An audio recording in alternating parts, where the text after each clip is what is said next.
Well, hello again, and thanks for watching. I hope this message finds you healthy and blessed, enjoying the goodness of God, and if not, please let us know how we can pray for you. Today we're going to look at a rather common problem with Christians, and that is getting ahead of God. Getting ahead of something happens to non-Christians as well. In fact, it is so common that there are several idioms used to describe the situation. One is going off half-cocked, which comes from firearms operation. A gun that's fully cocked is ready to fire. One that is only half cocked is not ready. Another idiom is jumping the gun. This idiom comes from track races that are started by a starter's gun.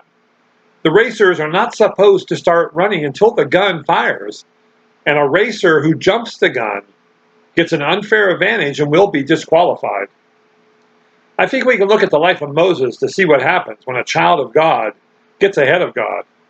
Our example comes from Exodus 2:11 through 15. Years later, after Moses had grown up, he went out to his own people and observed their forced labor. He saw an Egyptian striking a Hebrew, one of his people. Looking all around and seeing no one, he struck the Egyptian dead and hid him in the sand. The next day he went out and saw two Hebrews fighting. He asked the one in the wrong, "Why are you attacking your neighbor?" "Who made you a commander and judge over us?" the man replied. "Are you planning to kill me as you killed the Egyptian?" Then Moses became afraid and thought, "What I did is certainly known."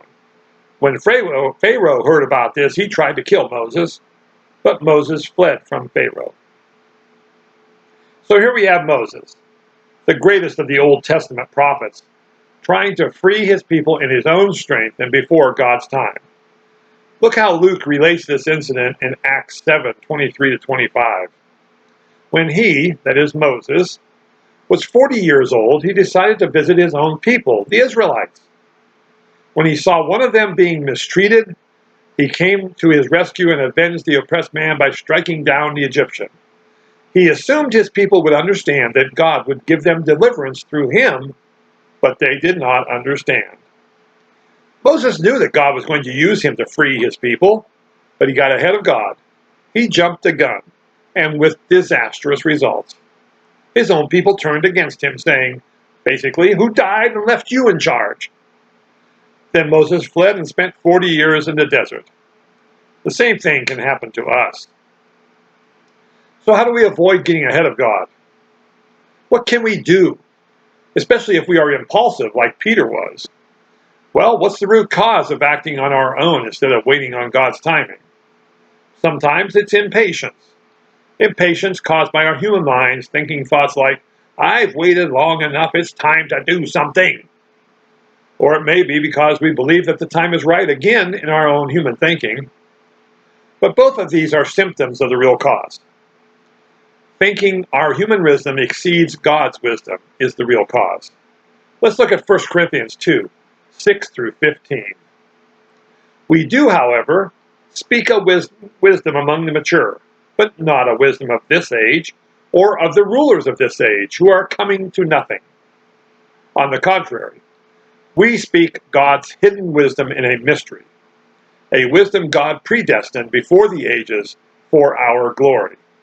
None of the rulers of this age knew this wisdom, because if they had known it, they would not have crucified the Lord of glory. But as it is written, what no eye has seen, no ear has heard, and no human heart has conceived, God has prepared these things for those who love him. Now God has revealed these things to us by the Spirit, since the Spirit searches everything, even the depths of God. For who knows a person's thoughts except his spirit within him? In the same way, no one knows the thoughts of God except the Spirit of God. Now we have not received the spirit of the world, but the Spirit who comes from God, so that we may understand what has been freely given to us by God. We also speak these things not in words taught by human wisdom, but in those taught by the Spirit, explaining spiritual things to spiritual people. But the person without the Spirit does not receive what comes from God's Spirit, because it is foolishness to him. He is not able to understand it since it is evaluated spiritually.